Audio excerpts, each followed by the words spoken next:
que se están conectando todos. Bienvenidos, bienvenidas. Ok, vamos a dar inicio entonces a este masterclass de reglamentos municipales. Todos y todas sean bienvenidos. Este chat se hizo con el fin de trabajar todo lo que es las temáticas técnicas. Por favor, yo sé que todos tenemos temas partidistas, nos apasiona la política, nos apasiona la economía, ¿sí? Nos apasiona el buen gobierno y todos queremos hacer lo mejor por cada uno de ellos. Por lo tanto, les agradezco que estén en este masterclass,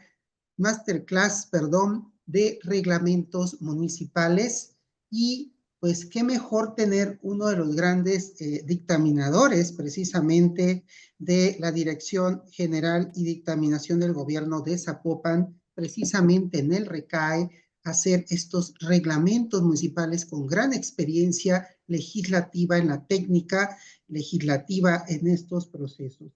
Y pues bienvenido el doctor Javier Limón, quien realmente nos va a dar esta charla del masterclass y su servidor hablará estos 20 minutos de una temática también de las finanzas y luego al cierre del buen gobierno, como deben de ser entonces en los cierres de los buenos gobiernos. Pues bienvenidos todas y todos a su casa. Tenemos ya 37 de los 60 que se inscriben. Muchos se inscriben y no entran y quieren tener su constancia. Ustedes que ya se han inscrito y están dentro, nosotros vamos a hacer una revisión exhaustiva de quienes estuvieron en el masterclass para así entregarles su constancia a sus respectivos correos o a sus respectivos celulares vía WhatsApp. Pues bienvenido, doctor Javier Limón. Muchas gracias y buenas tardes para todos. Muy contento de compartir este momento con ustedes una plática sobre reglamentación municipal y buen gobierno. No sé si me ayudas, maestro, también a compartir la presentación, además de que se les hará llegar a todos. Perfecto. Ya puedes compartirla, a ver. ¿O me la mandaste? Sí, te la mandé. Pero bueno, comienzo con el tema. Sí. Con independencia de la profesión, ocupación de cada uno, si tenemos participantes que sean servidores públicos, vi algunos que son buenos amigos y conocidos, todos los demás bienvenidos, otros que probablemente sean ciudadanos o se dediquen a la actividad profesional privada. Este tema es importante. En estos 20 minutos vamos a hacer un repaso en general de lo que implica la reglamentación y buen gobierno. Entonces, comenzaría señalando que el tema de regulación, así como viene en la lámina, es un principio de orden totalizante. ¿A qué me refiero con esto? En realidad, no solamente desde que existe el Estado moderno constitucional de derecho, sino desde que la sociedad misma se ha organizado en grupos, en clanes, en familias, etcétera, necesitamos un orden. Por eso se entiende por reglas o regulación un principio ordenador. Por eso decíamos que es un concepto totalizante y multidisciplinario. Hay reglas y hay normas de carácter técnico, administrativo, social y jurídicas. Hoy vamos a hablar de las jurídicas y en este caso de la reglamentación municipal o lo que se refiere, digamos, a la normatividad más próxima y más cercana que vivimos día a día. Pero en general, digamos que la pregunta de los alcances de una regulación tiene que ver con cómo ordenamos nuestra vida en sociedad.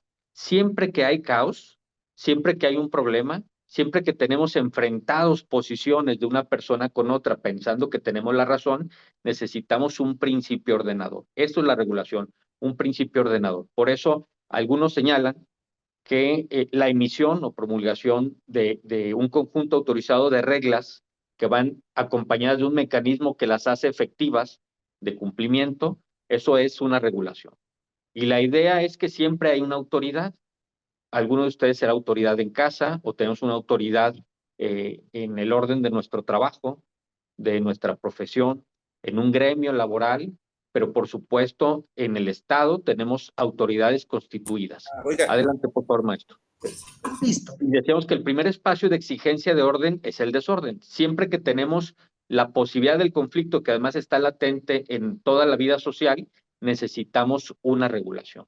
Entonces, nosotros mismos en nuestra casa, con nuestras cosas, una agenda de nuestros pendientes, eso implica orden. Bueno, seguimos, maestro, por favor. La norma jurídica es una reglamentación legal y sabemos que las normas legales nacieron de entrada como una limitación al ejercicio del poder. Después de que las sociedades se organizaron y determinaron que lo conveniente es tener a alguien que ejerciera el mando, y es uno de los elementos del Estado: territorio, población y gobierno y orden jurídico. El orden jurídico es un componente esencial del Estado. Esto implica que existe una autoridad que reconocemos o que por cualquier medio se arroga del poder, y esa autoridad determina normas, determina leyes. En el caso de la norma jurídica, en teoría del derecho, los que son abogados y los que no, de cualquier manera, entenderemos este concepto que sobre todo es lógico de la vida diaria. Son disposiciones de carácter general, no están personalizadas, no están individualizadas, porque lo que queremos es regir la convivencia pacífica y ordenada de todas las personas, de tal manera que se pueda coexistir con paz y con seguridad para todos. Estas son decretadas por quien tiene a cargo la autoridad. Ya con la evolución del Estado moderno de Derecho sabemos que hay una división de poderes, o se planteó en estos términos para efecto de señalar que quien vaya a crear una norma no es la misma autoridad que la aplica y no es la misma autoridad que la interpreta en caso de conflicto. La teoría de división de poderes tiene que ver también con esto que decíamos, que si primero nacen las normas como una limitación del poder, el poder en sí mismo no se autocontiene. Normalmente quien tiene poder quiere ejercer más. Normalmente no cedes el poder. Es un principio de teoría de juegos que cuando hay conflicto entre sí, el tema normalmente uno no quiere perder, quiere ganar en esta interrelación, digamos, de poderes entre un grupo y otro. Y en este caso, la manera de contener originalmente al soberano, cuando había monarquías, era a través de un estatuto jurídico, de una norma, de una constitución que le impusiera límites para efecto de que ese poder no fuera descontrolado y no fuera contra vidas y patrimonios. Y después, cuando evolucionó el derecho, esta autocontención se dio también no solo en las normas, sino determinando competencias específicas que le dicen a la autoridad: lo que tienes permitido hacer es esto, y lo que tienes vedado hacer, y que los particulares sí pueden hacer, es esto otro. Y aún entre poderes constituidos, decíamos delimitar que quien crea la norma no sea quien a su vez la aplique, la ejecute y la interprete, porque eso nos llevaría a ser juez y parte y, por supuesto, a favorecer ese empoderamiento sin límites. Entonces, decíamos que esa autoridad constituida, que se le permite crear las normas a través de un sistema que en cada país puede ser distinto. En el sistema democrático es a través de la elección de autoridades, que en nuestro caso son autoridades con potestad legislativa o de creación de normas. Ellos estiman, hay un componente sociológico, hay un componente lógico, hay un componente racional, estiman que esa norma que emiten resuelve de la mejor manera un problema que existe en la vida cotidiana. Tampoco se explica la creación de normas si no atiendes una problemática entre los ciudadanos. La idea es que solo se creen normas, este es un punto importante que implica su racionalidad, siempre y cuando contribuyas a mejorar una situación social. El fenómeno jurídico, la creación del derecho, digamos que aunque tiene que ver mucho, se los decía, con una lógica de atención de las necesidades de la población, por otra parte tiene componentes que tienes que evaluar previamente. Primero, identificar si hay un problema que atender. Los problemas que atender los pone en la agenda pública quien es autoridad, pero normalmente también se es reactivo ante las discusiones o los temas que preocupan a la sociedad. Si hay temas de inseguridad, si de repente se detona, por ejemplo, una zona de conflicto donde sabemos que hay un número creciente de personas que asaltan y que huyen con toda facilidad usando motocicletas, vamos a intentar regular y controlar quién tiene la motocicleta, cómo circula, en qué zona circula, si debe de traer protección, si van dos personas, si las puedo revisar o no. Y entonces el fenómeno jurídico implica de entrada una parte sociológica. determinar dónde está un problema que identifica la sociedad o que creemos que la sociedad nos está manifestando para intervenir. Y también temas económicos. Cuando hablamos económicos no son financieros, tiene que ver con las cargas que se van a imponer a la autoridad o a los particulares. Y normalmente una regulación que es económicamente viable es la que impone a los particulares más beneficios que cargas. Entonces, eso también hay que medirlo porque hay ocasiones que solo cuando una norma impone solo cargas y cada vez más cargas a los particulares, no está siendo eficiente o por lo menos te genera otra problemática social. Y por supuesto, cuando tú vas a regular una conducta social, porque a través de la norma lo que quieres es orientar o inhibir conductas sociales, que estas conductas no se repitan constantemente porque están generando conflictos en la sociedad, o inducir que se lleven a cabo ciertas conductas que estimas que contribuyen a la paz social a través de la norma, y cuando no se cumple, a imponer sanciones a todas las personas que las incumplen. Y este es un tema muy importante porque una norma que no es eficiente, si el derecho no tiene un sistema de cumplimiento, no tiene ningún sentido. Al contrario, cuando la sociedad percibe que hay normas que no se acatan, que no se cumplen, o que además, si no se cumplen estas normas, no tienen ninguna consecuencia legal, el derecho está vacío, pero sobre todo se genera una cultura que implica el no respeto a la norma, que es muy nociva precisamente para poder ejercer la autoridad. Cuando la norma no tiene mecanismos eficaces de sanción y de coerción, entonces no cumple con su objetivo y al contrario se revierte, digamos, el orden que quieres establecer. Avanzamos. Otra cosa muy importante es tener en cuenta la jerarquía normativa. En nuestro Estado constitucional de derecho tenemos un orden jurídico que implica una jerarquía de leyes que se aplican unas sobre otras. No puede, por ejemplo, una legislación secundaria, un reglamento que emitan una autoridad, por ejemplo, el gobernador del estado o un municipio, contravenir la Constitución Federal. Todo lo contrario, tiene que fundarse como la norma fundamental en la Constitución Política de los Estados Unidos Mexicanos. Y tenemos un sistema de competencias donde la Constitución señala con mucha claridad qué le corresponde normar a la Federación, qué le corresponde a los estados. En el 124 señala que las materias que no están expresamente consignadas precisamente a las autoridades federales corresponden a los estados, y en el 115 vienen de manera exclusiva señaladas las competencias que son municipales.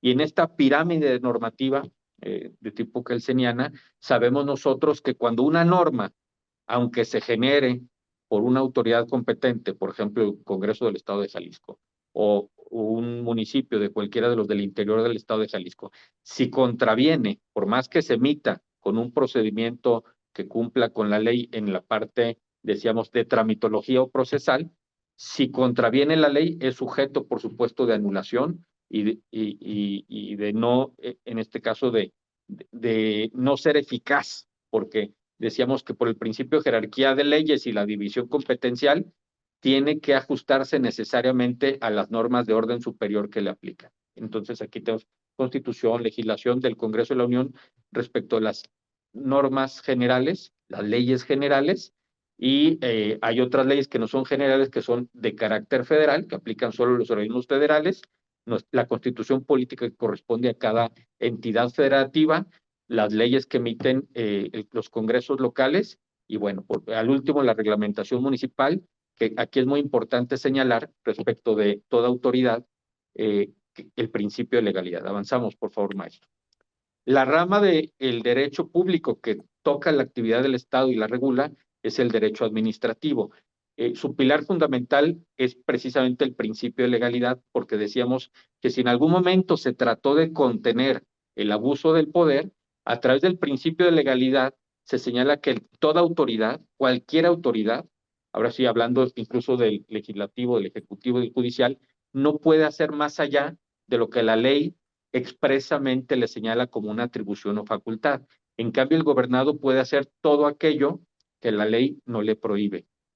Por eso, todas las autoridades, cuando emiten un acto que es materialmente ejecutivo para cumplirse, aunque sea formalmente emitido por otra autoridad, tienen que fundamentar. Yo no puedo emitir arbitrariamente un acto siendo autoridad sin señalar qué artículo expreso me faculta a emitirlo, por una parte, y a señalar que ese acto se ajusta, se corresponde con la norma y por eso lo emito y está justificado. De tal manera que si no se fundamenta y motiva un acto de autoridad, está sujeto precisamente a poderse anular. Este es un principio muy importante. Bien, adelante. Leyes y reglamentos. Entonces estamos hablando, ¿me puedes distinguir qué es, ¿aquí? cuál es la división? Sí, por favor. Entre ley y reglamento, bueno, es muy importante señalar que a partir de nuestra norma fundamental de la Constitución política, la Constitución política no tiene por qué prever todo tipo de conductas sociales, todo tipo de normatividad y de instituciones jurídicas. La Constitución es la ley fundamental que nos da prácticamente dos cosas: el reconocimiento de los derechos del hombre y la garantía de los mismos, del hombre, de la mujer, del ciudadano, digamos, los derechos humanos, y el modelo de organización del Estado con todas sus competencias. Pero no nos va a hablar ni de la prescripción adquisitiva, ni del contrato de arrendamiento, ni de los títulos de crédito, etcétera. Entonces, la ley secundaria, la ley que emiten legislaturas estatales y las legislaturas federales, lo que hace es crear instituciones jurídicas a partir de la norma fundamental. Pero los reglamentos, tanto los que emite el Ejecutivo Federal, el presidente de la República, el gobernador de cualquier entidad federativa o los ayuntamientos, que tienen también potestad reglamentaria, solo explican, explicitan esas disposiciones que están en la ley. Si a una autoridad que emite un reglamento se le ocurre crear una figura jurídica nueva, establecer un procedimiento, pero crear la misma figura jurídica, está contraviniendo la naturaleza del reglamento. Un reglamento municipal solo ayuda a aplicar la ley en todas las particularidades que la misma no tuvo previstas. Bueno, esa es una distinción fundamental entre reglamento. No es autónoma la disposición del reglamento, sino que abreva de la ley, se funda en la ley, refiere a la ley. Si no tienes una ley que explique un reglamento, si no está fundamentado, no tiene materia para ser una norma vigente en ese sentido. Eso es importante. Bien, ahora la gran pregunta: ¿cuántos reglamentos debería de haber, hablando del orden municipal, que es en el que vivimos y nos desarrollamos antes que nada como la autoridad más cercana? Avanzamos, por favor, doctor Ausencio. Bien. La Constitución Política de los Estados Unidos Mexicanos nos lo dice en el 115.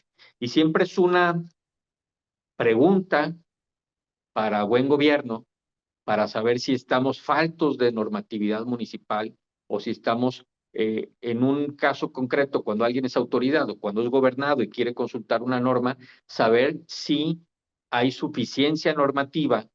Y ahorita vamos a ver por qué es importante tener suficiencia normativa en las entidades públicas y cuándo estamos excedidos. La pregunta es, si nosotros que estamos en zona metropolitana de Guadalajara y vemos tal vez las páginas de transparencia de Zapopan, de Guadalajara, de Tlajomulco, del Salto, de Tonalá, y las contrastamos contra Huachinango, Mezquitic, etcétera, decimos, ¿quién está mal? ¿Quién está bien? ¿Quién se pasó? ¿Cuántos reglamentos está bien que un municipio tenga o que emita? ¿Es correcto que alguien tenga más de 100 reglamentos, 50, 30? ¿Cuál es el número adecuado? Pues no hay una respuesta unívoca para eso. Pero lo que sí nos dice la Constitución son los temas que no deberían de no estar normados, los temas que necesariamente se requieren para un buen manejo de la organización municipal. Y son de tres tipos. Aquí, en primer término, lo que decíamos, la jerarquía de leyes, porque los ayuntamientos sí pueden aprobar reglamentos, es una de sus funciones principales, pero no podrán hacerlo si no están expedidos de acuerdo a las normas generales y a los principios que se emitan por las legislaturas de los estados, y por supuesto con la legislación federal. Y este es el principio de referencia a jerarquía de leyes, y van a expedir los ordenamientos más básicos, que eran los que garantizaban la convivencia pacífica, que son el reglamento de policía y buen gobierno, y reglamento de circulares administrativas. Son de 3 tipos. 1, los que organizan a la administración pública municipal. Tienes que señalar cuántas dependencias existen y cuáles son sus competencias. 2, los que regulan todas las materias, procedimientos y funciones públicas. Entre ellos están cada uno de los servicios públicos enunciados en la Constitución federal y en la local. Y tercero, los que aseguren la participación ciudadana y vecinal. Si un municipio no tiene estos 3 grupos de reglamentos, está carente de la normatividad necesaria para desempeñar de manera correcta sus funciones, y esto lesiona, por supuesto, el interés público y el de la sociedad. ¿Avanzamos, por favor? Y me explico en esta parte. Porque sí, a ver, los municipios que han transitado de carencia de reglamentos y de normatividad a tenerlos en exceso, si se puede valorar así, presentan, digamos que estas condiciones. Cuando no tienes norma, es el funcionario, el estatal, el municipal, el federal, el que decide. Y si no tienes un procedimiento normado que le da consistencia a la actividad de la autoridad, estás a expensas de su buena voluntad, y por decirlo así, ese vacío legal genera espacios de incertidumbre, pero sobre todo de discrecionalidad. Y la discrecionalidad es el foco más importante para eventos de corrupción. Si yo voy a decidir cuándo darte un permiso de construcción, una licencia de giro, y no hay norma que lo diga, y yo soy la persona de ventanilla, te impondré tantos requisitos como quiera. Te quiero ayudar, te quiero pedir una dádiva porque no hay norma, quiero complicarte la vida o quiero facilitártela, y en realidad cuando tengo la reglamentación municipal que define todas estas funciones públicas, lo que se evita son esos espacios de discrecionalidad y se da una previsibilidad al ciudadano que ayuda precisamente a que las cosas marchen bien. Si la norma dice que para este permiso, licencia, autorización y todos 5 requisitos y te los entrego, debes de darme la autorización, licencia o permiso sin que sea un favor de la autoridad. Y entonces limitan también, como decíamos, el ejercicio del poder a todos los niveles y permiten que los procesos y funciones estén estandarizados. No necesito que José, que conoce todos los temas municipales o estatales o federales, esté presente, y porque ahora faltó, no se puede realizar un trámite o servicio o función pública, sino que se profesionaliza la función y cualquiera que esté desempeñando el cargo debe de procesarlo con la misma eficiencia y en los mismos términos que el resto de los servidores públicos. Y esto le da, por supuesto, lo que decíamos al ciudadano, la garantía de obtener el resultado que está esperando y previsible. Bien, avanzamos. No me voy a meter en este tema, se los dejamos, pero normalmente lo que debe contener una ley o lo que debe contener un reglamento está definido también, en nuestro caso, en la norma fundamental de los municipios, ley del gobierno, la administración pública municipal, y por supuesto que debe tener un objeto, los fines, su fundamento jurídico, la materia que regulan, que de entrada nos va a decir si está bien emitido con apego a la legalidad y a la constitucionalidad de ese reglamento. Por supuesto, como decíamos, una norma sin sanción no se aplica, es infructuosa. Sanciones, vigencia, las faltas e infracciones, derechos del gobernado y de la autoridad. Avanzamos, por favor, maestro, que estamos sobre el tiempo, ¿verdad? Bien. ¿Cómo diseñar? Vamos bien. ¿Sí? ¿Cómo diseñar una norma jurídica? Y es parte de lo que tiene que ver con la mejora regulatoria, pero también con reglamentación y buen gobierno. O sea, no basta con emitir normas. Vimos someramente y rápidamente que en el caso municipal, ¿qué tipo de normas debe de haber? La verdad es que se replica ese esquema a todos los niveles. Otra vez, hago una recapitulación muy rápida. Primero, deben de existir normas que nos digan qué autoridades, cómo se divide el ejercicio del poder y de las atribuciones de gobierno, en qué direcciones, en qué áreas y qué le corresponde a cada una. Eso es básico, para que lo conozca el ciudadano y sepa a dónde dirigirse, pero también la autoridad y no se extralimite en funciones que no le corresponden. Y lo segundo, que tenía que ver en cada una de las funciones y servicios públicos. Estamos hablando del municipio, pues habrá un reglamento rastro, uno de alumbrado público, uno de comercio, uno de mercados, entre otros, ¿no? O sea, todas y cada una de las funciones y servicios públicos que se asignan a la autoridad estatal, municipal o federal. Y por último, los que garanticen, eso era muy importante, la verdad es que no estaba tan valorado este tema, pero los que garanticen la participación ciudadana y vecinal. El destinatario de la norma es el ciudadano. El beneficiario de la norma debe ser el mismo y debería estar involucrado precisamente en la generación de normas, pero sobre todo en la rendición de cuentas, transparencia y en la presentación de los resultados.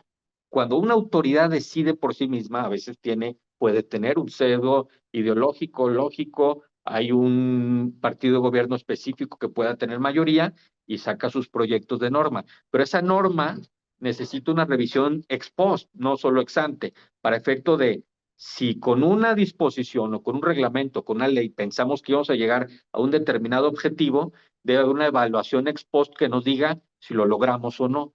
Y si no lo logramos y pretendíamos resolver un problema, debería de haber mecanismos de corrección de la norma para que no resulta que atendimos un problema que no era problema o que era más sencillo hacerlo por otro mecanismo administrativo que no normativo, y porque como cualquier organización, el gobierno debe estar sujeto a eficientar el manejo de todos los recursos que tiene a mano, porque son escasos.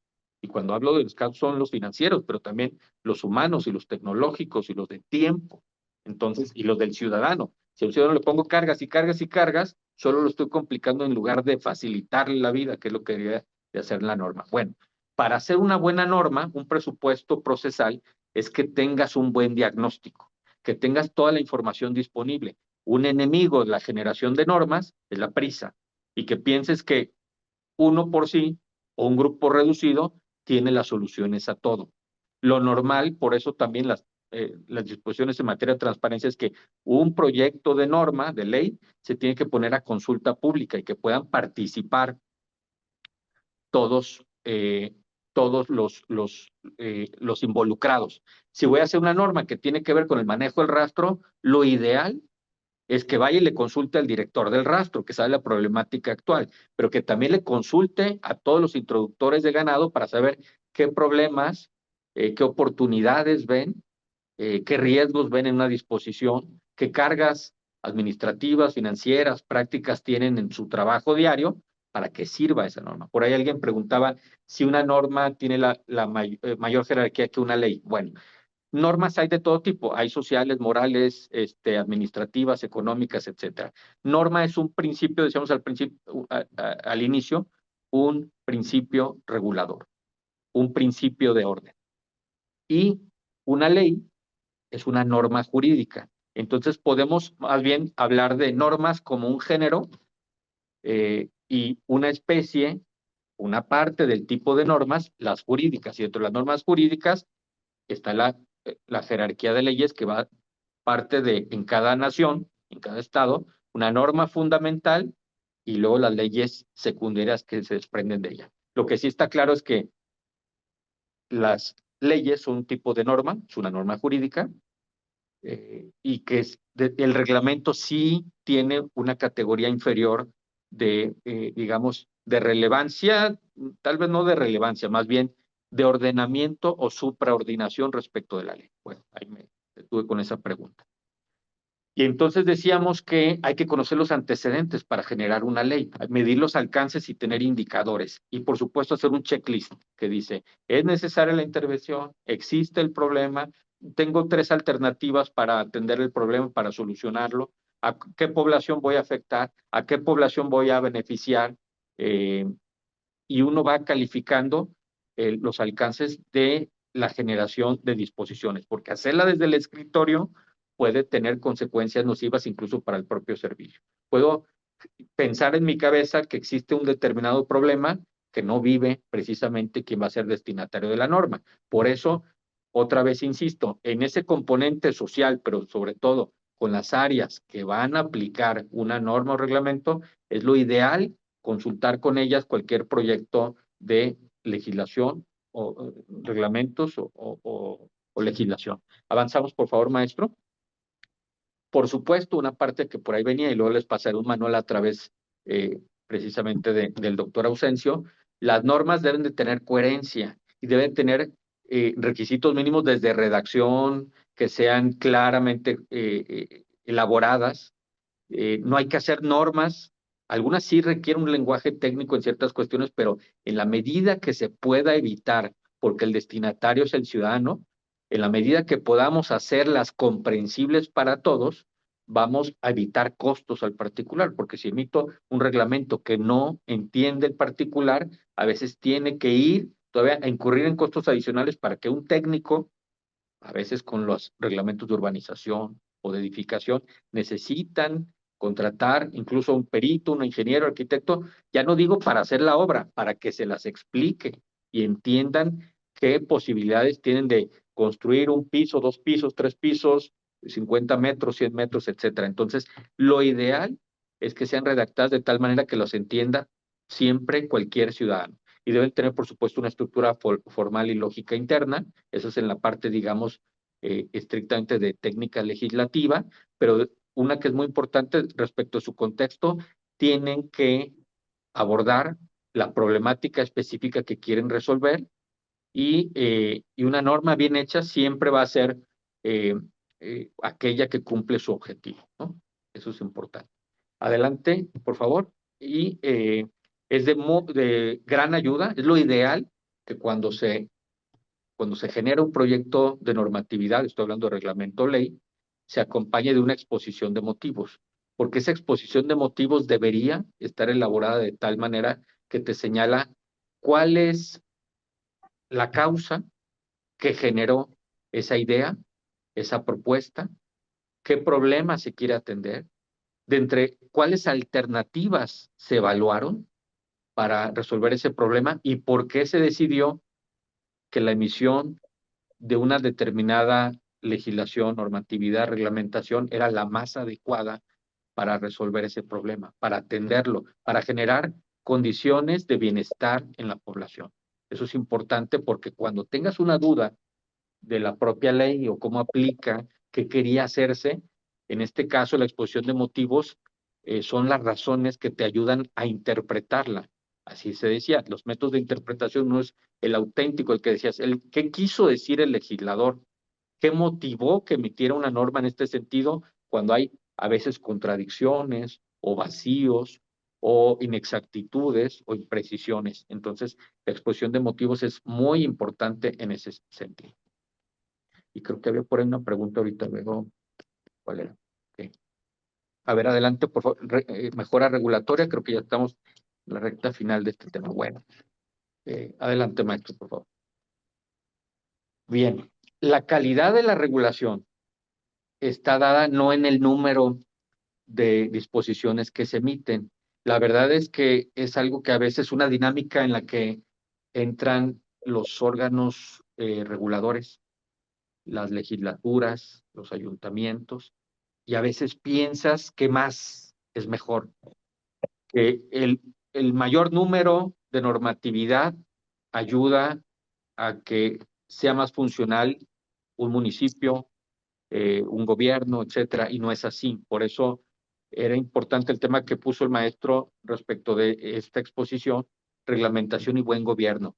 Hay una especie de péndulo donde, como todos sabemos, los excesos son malos. Entonces, en aquellas autoridades donde no había normatividad y veíamos que había enormes espacios de discrecionalidad que le permiten al funcionario favorecer o perjudicar al ciudadano según quiera, y habría esos espacios de corrupción, cuando también sobreregulamos, generamos ese mismo efecto.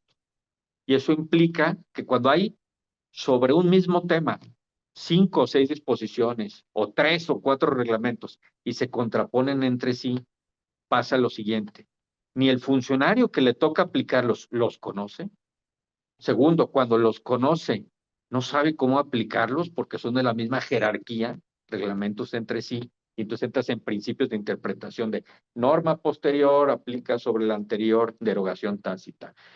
Norma especial aplica sobre la general, porque aquí no hay una jerarquía de leyes, es reglamento y reglamento. Si fuera ley contra reglamento, está claro que tienes que aplicar la ley. Norma superior aplica sobre la inferior.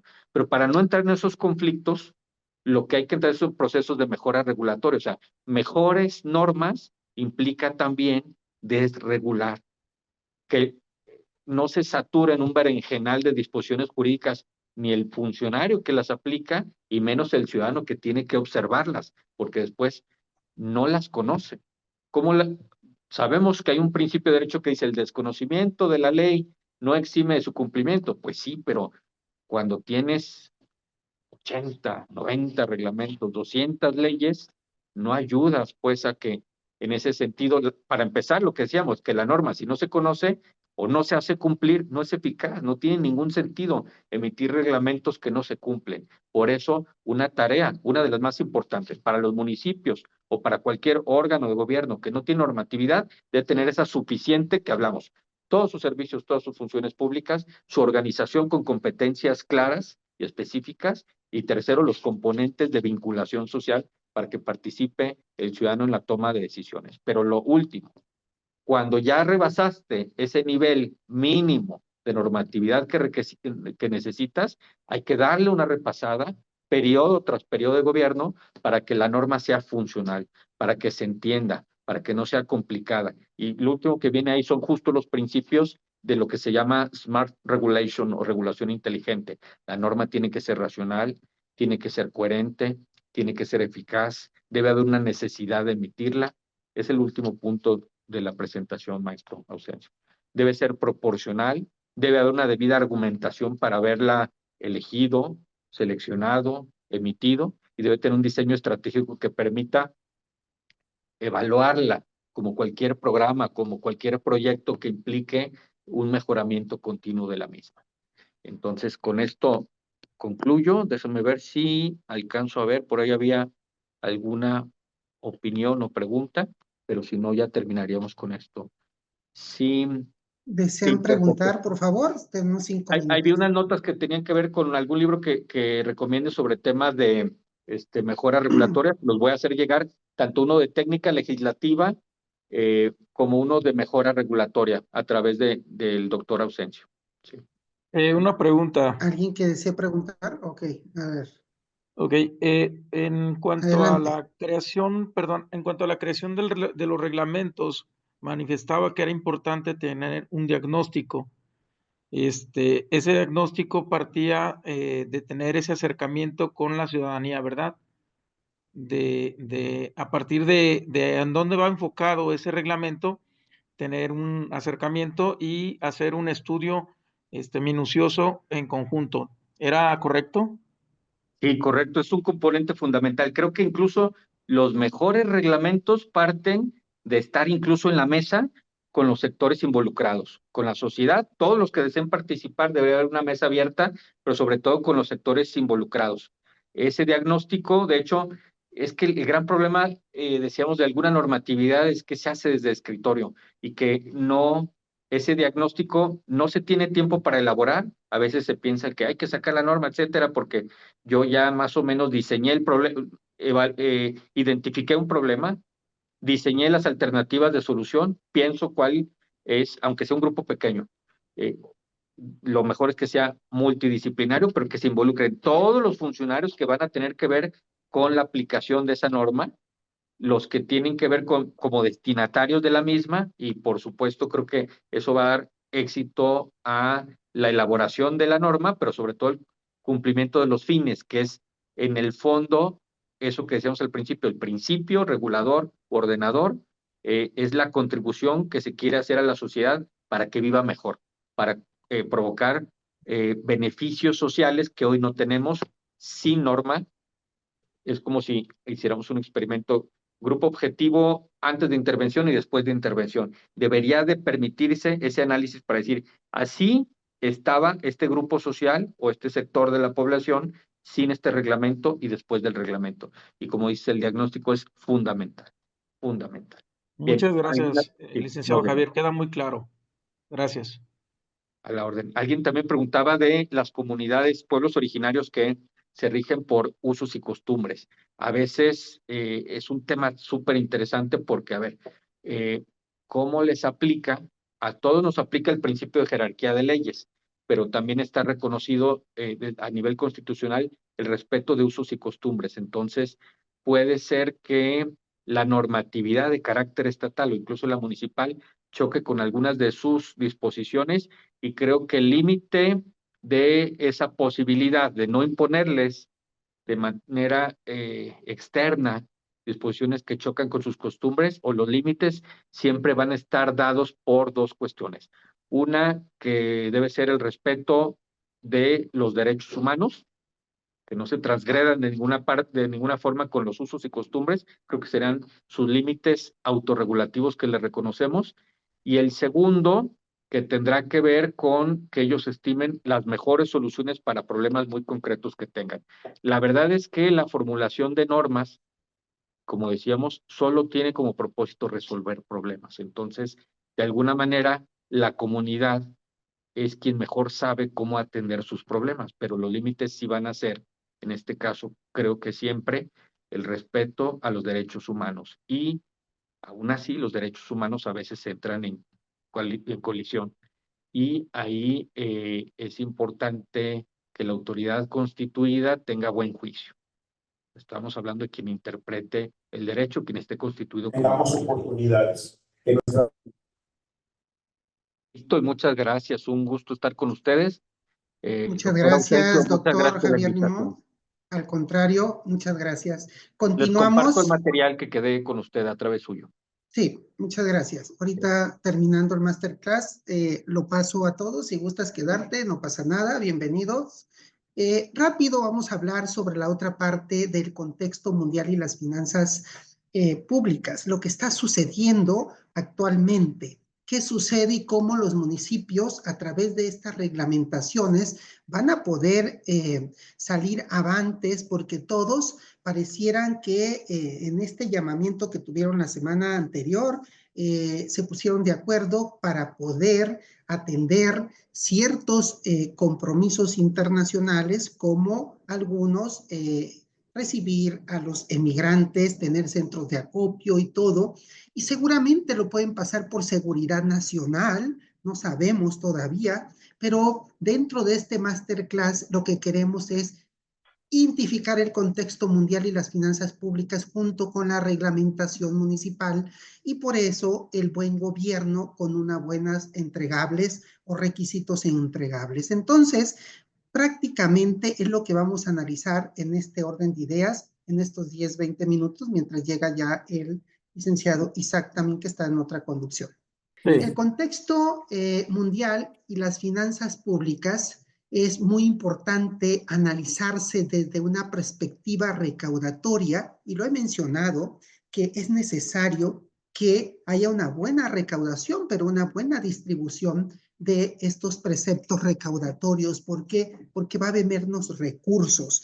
¿Qué está sucediendo con estos análisis? Pues no sabemos el 1 de febrero qué vaya a suceder con el tema de los aranceles, si los impone o no, si están revisando qué tanto de impuestos, de comisiones por remesas, si se va a elevar del 10 al 15% también, y en los impactos. Y también ustedes que son abogados, cuando declaran al tema de los narcotraficantes como terroristas, es para decomisar las cuentas bancarias totalmente de todos los efectos. Por lo tanto, también es otro tema de impacto económico, y se podemos seguir marcando todos los puntos. Uno, que va a haber menos remesas para México. Dos, el impacto que estoy citando en este momento.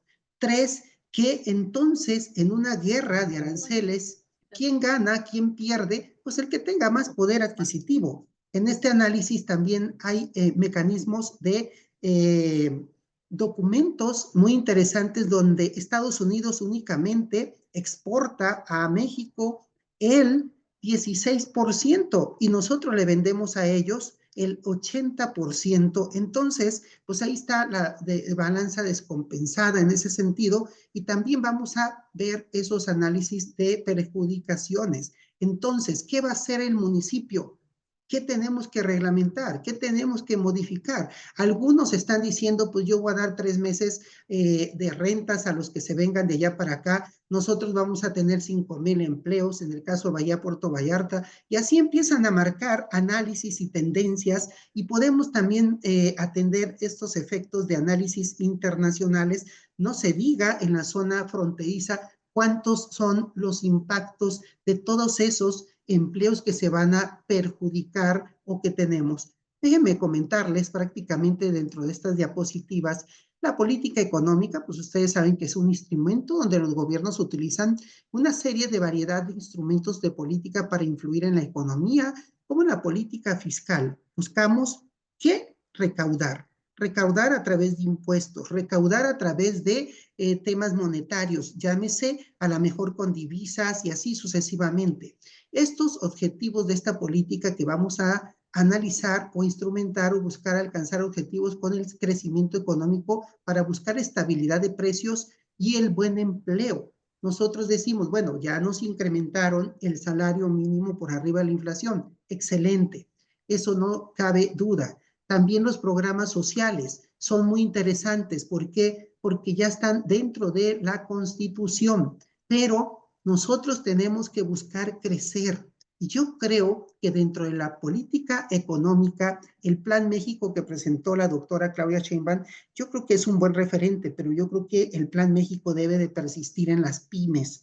¿Cuáles son las pymes? El 98% de este país está controlados por las pymes, las empresas pequeñas. Y si habla de un Plan México, debe de atender el Plan México a la pyme a través de incentivos, como está citando a nivel internacional, con estos grandes negocios que empiezan a ser localizados. Yo creo que ahí es donde le falta prácticamente el tema del Plan México a la pyme, porque debe de acelerar. Porque ¿quiénes son los que van a tener primero el primer parte de picaporte del empleo? Pues los que llegan a trabajar con estas pequeñas empresas, y ahí es donde les quieren dar, ofrecer trabajo en las familias. Mira, vente, yo te doy aquí una chambita y todo, y yo creo que ahí es donde debe de prevalecer el asunto. Ahí debemos de atender el asunto.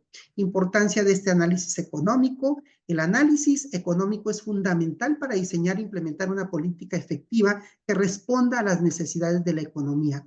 El Producto Interno Bruto a través de asalariados y empresarios, los salarios, los empresarios y los interdependientes. Yo lo dije. Imagínense el Producto Interno Bruto que capta esta nación, de los 40 billones que presumiblemente se pueden atender o obtener a nivel global, de todo el PIB global de México, pues estamos diciendo que una gran parte se lo queda el empresariado, otra gran parte se lo queda el gobierno y la otra parte se la queda los asalariados. Por lo tanto, está compuesta en forma tripartita y cada quien le quiere jalar a agua a su molino. El empresariado querer ganar más, el sector gobierno, en este caso, querer captar más a través de sus impuestos, y los empleadores queriendo que se les pague más en ese sentido.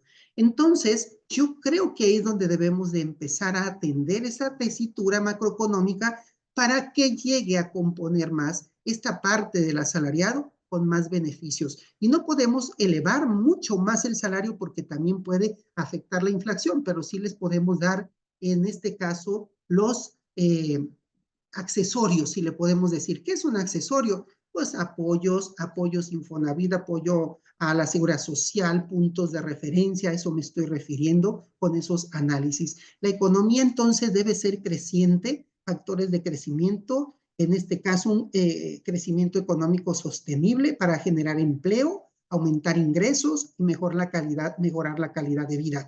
Pero si no lo hacen desde este proyecto de un Plan México para la pyme, seguramente vamos a quedar acéfalos. ¿Por qué? Porque lo que se viene y lo que ya estamos viviendo de estas catarsis, aunque ya están allá, de todos estos decretazos que yo lo dije ayer en un programa, que quizás muchos van a ir a controversia constitucional, otros van a pasar por la Cámara y automáticamente en este sector, pues el que va a perder es el que menos tiene en la parte económica. Políticas para el crecimiento, entonces, jugar un papel crucial en la promoción de crecer, pero desde la pyme. México solidario, justo y armónico. Es necesario solidarizarnos, un México donde la sociedad se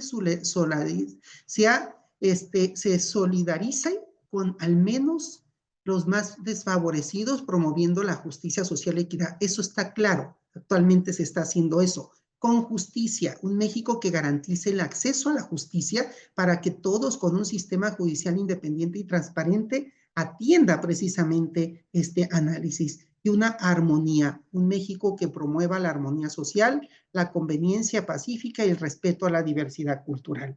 Todo ello es muy importante para tener una vida digna, reducción de pobreza a través de diferentes enfoques. Acceso a recursos básicos se está dando a través de un análisis constitucional donde ya se les da por derecho constitucional bajo la norma estos beneficios sociales. Las oportunidades de un progreso es fundamental para crear oportunidades y el desarrollo humano, la reducción de la pobreza que va a contribuir al desarrollo humano creando una sociedad más justa y equitativa. Salarios y salarios mínimos, exactamente un salario, imagínense en el hogar, si nosotros mencionamos cuánto sería un salario digno en un hogar de papá, mamá y 2 hijos, yo creo que tenemos que tener salarios por arriba de los 24,000 pesos para poder atender un hogar, y eso de que no pueda ni siquiera comer carnita diario, pero sí sábado y domingo. En ese sentido,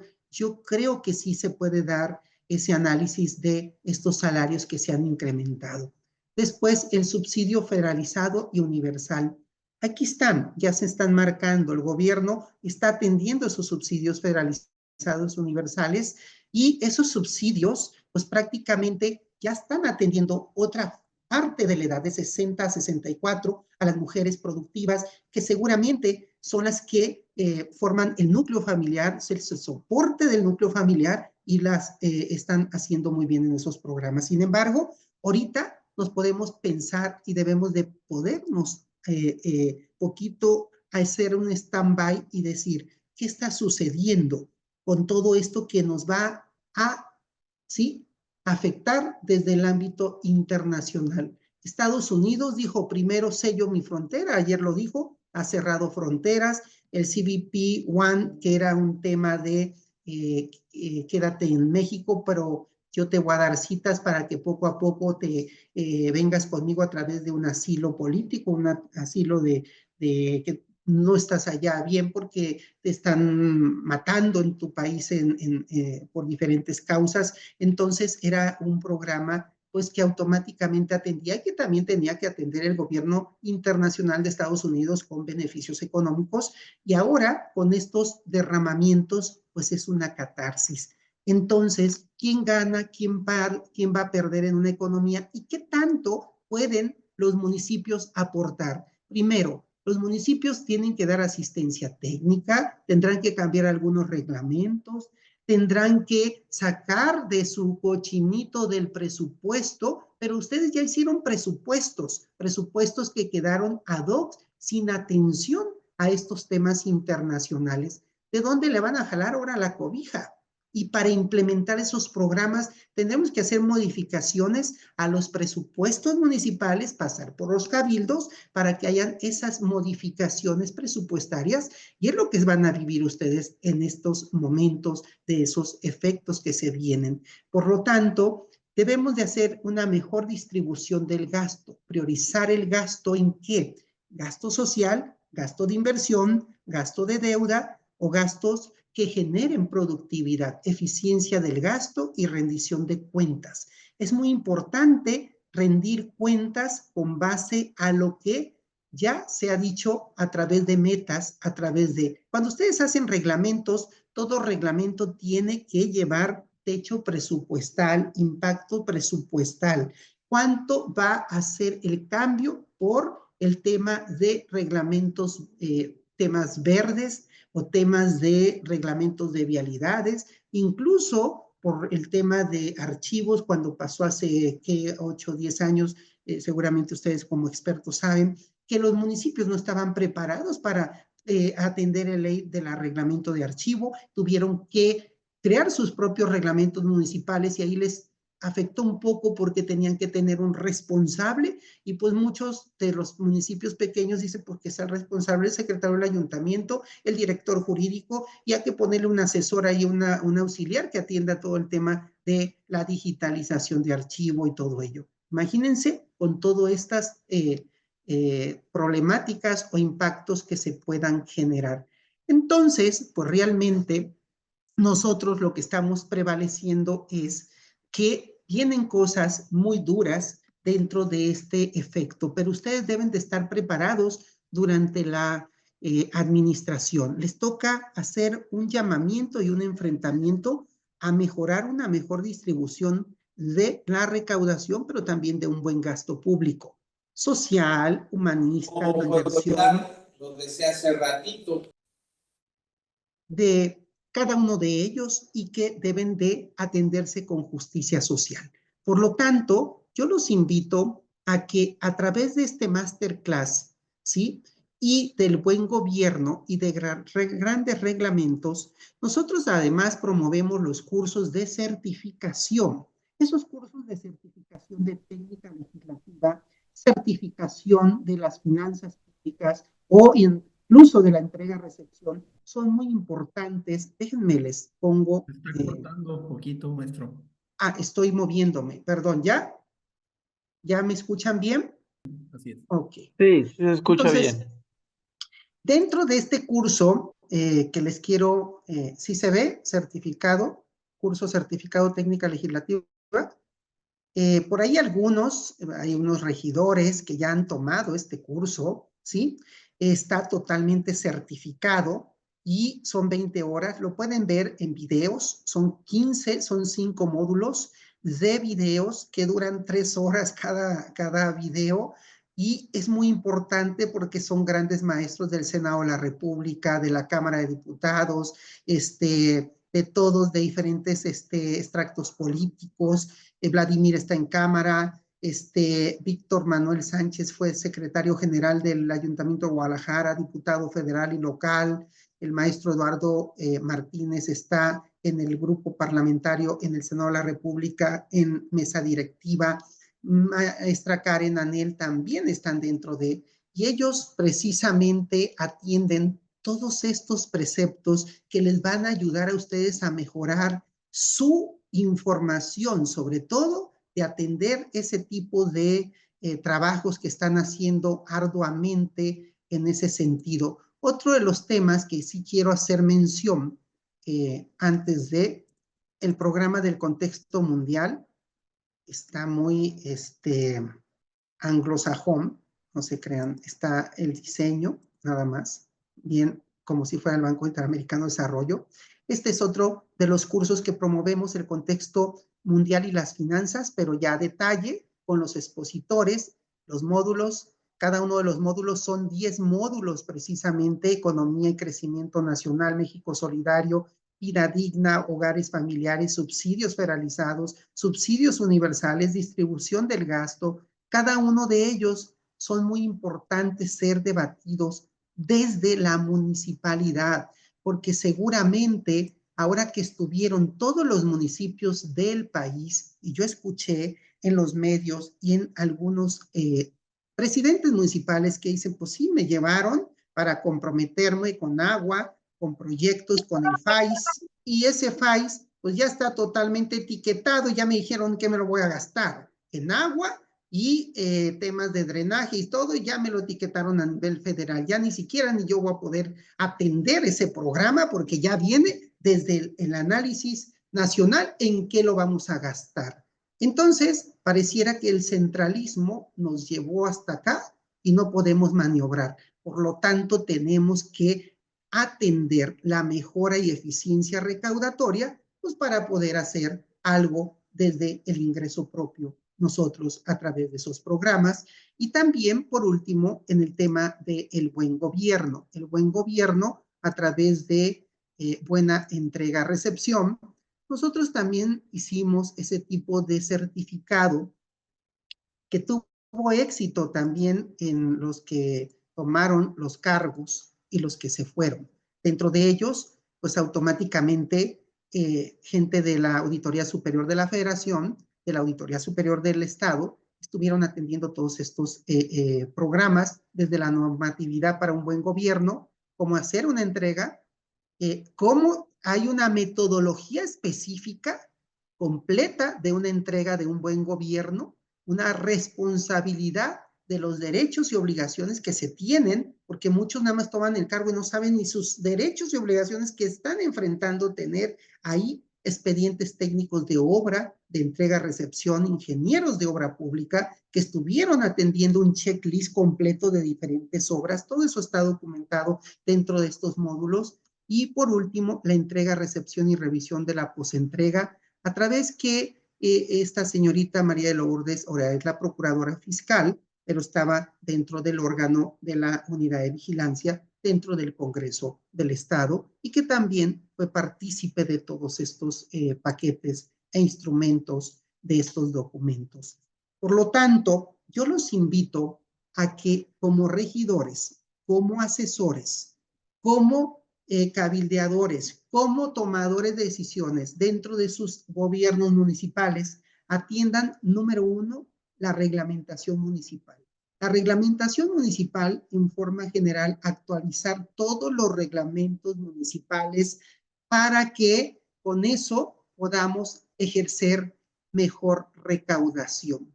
No lo vean desde el efecto distributivo de la recaudación, véanlo mejor desde el efecto, desde la actualización de la norma, y esa misma actualización de la norma mejorará, por ende, la recaudación municipal, llevándola a ese buen puerto con un buen gasto de lo que estoy diciendo. Por lo tanto, a eso los invito con este masterclass, que atendamos este efecto y salir avantes desde esta particularidad.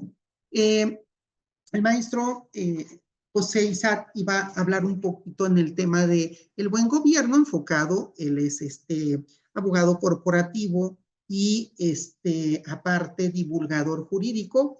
Él estuvo con nosotros en el tema de la norma jurídica, el Poder Judicial, habló los pros y contras, beneficios, impactos desde un efecto independiente, y el era necesario romper con este esquema y lograr que también los estados tuvieran reformas a los poderes judiciales, y que puedo mandarles todos esos módulos de participación de una hora de él para que vean que es necesario mejorar la norma en ese sentido. A eso los invito. Quien desee ingresar a alguno de esos cursos, nosotros promovemos el curso, el combo de los 3x1. Olvídense del dinero, la certificación cuesta, ¿sí? ¿Cuánto pagarían una certificación ustedes en cualquier ente, llámese Instituto Mexicano de las Finanzas Públicas, en el de Contadores, en el IBEPA, en todos, ¿sí? Automáticamente yo creo que les cobrarían una gran cantidad. Aquí lo que ustedes tendrían nada más son sus módulos en línea, porque se les mandarían vía Drive, los descargan y se verían con todos los maestros que les mencioné el 7 de febrero, el 21 de febrero y el 7 de marzo, en un encerrón ese día, porque son 3 módulos, un encerrón, el 7 sobre las finanzas públicas, por decir, el 21 técnica legislativa reglamentaria, con todos los maestros, y el día 7 de marzo con todos los maestros que estuvieron en entrega-recepción. Estarían 12, 15 maestros con ustedes en 3 sesiones, pero serían 3 sesiones fortuitas, de 6 a 10, de 6 a 10, de 6 a 10, serían prácticamente las sesiones, porque ustedes ya tienen sus, en este caso, sus módulos en video, los tendrían que descubrir. Y una vez que concluyan, tendrían que ser 3 certificaciones.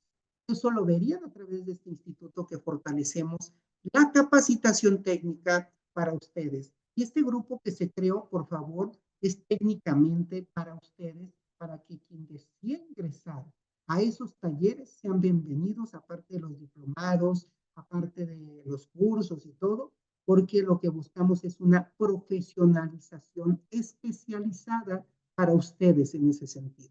Yo les agradezco mucho, era una hora, ya van 8:10, entonces sus constancias, yo estoy viendo que entraron 44, 45, bajó, había 65 inscritos. No porque se hayan inscrito tendrán la constancia, únicamente los que estuvieron aquí están marcados desde el que se dieron de alta, y todos los 45 mañana van a tener su constancia del Masterclass, una constancia que déjenme presumirles cómo quedó o cómo la van a ver, y que mañana, si no les ha llegado, hasta me lo pueden pedir en el grupo: maestro, no ha llegado mi constancia, hago el favor o hágame el favor de mandármela, porque nosotros ya los tenemos identificados para que les hagamos llegar su constancia. Esta es la constancia, ¿sí? En virtud de que acreditó satisfactoriamente los conocimientos del Masterclass, reglamentos municipales, con una oración de 1 hora en reconocimiento a su interés y compromiso con el fortalecimiento de su capacitación en materia normativa y gubernamental, impartido el día 23 de enero del 2025. ¿Sí? Guadalajara, Jalisco, 23, bueno, podemos dejarlo el 24 para que no quede la misma fecha, no pasa nada, pero se les estará llegando su constancia a sus correos electrónicos, a sus propios WhatsApp. Quien en el transcurso de las 3 de la tarde no les haya llegado, por favor, escríbalo en el grupo para que les llegue su constancia. Esa constancia les va a servir que están capacitándose en temas de reglamentación del buen gobierno y de los municipios. ¿Alguna duda? Agradecerle, muchas gracias, doctor. La verdad que muy útil la información y creo que nos será de gran importancia y de gran satisfacción para seguir trabajando. Le agradezco mucho. Muchas gracias. Atentamente, Rogelio Anguiano.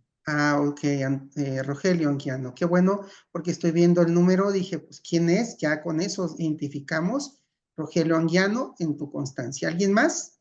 Pues yo quiero agradecer justamente esta información para reforzar muchos puntos, porque, bueno, no todos somos abogados y nos cuesta mucho a veces entender esto, porque en mi caso hay veces que quiero presentar algo y pues tengo que andar viendo si está de acuerdo a la ley, al reglamento, y por eso a veces es un poquito complejo, pero con esto ya me da más claridad de este proceso.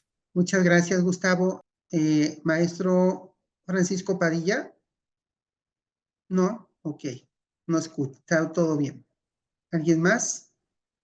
Pues nada más yo, no sé si se escucha, agradecer. Gracias, diputado.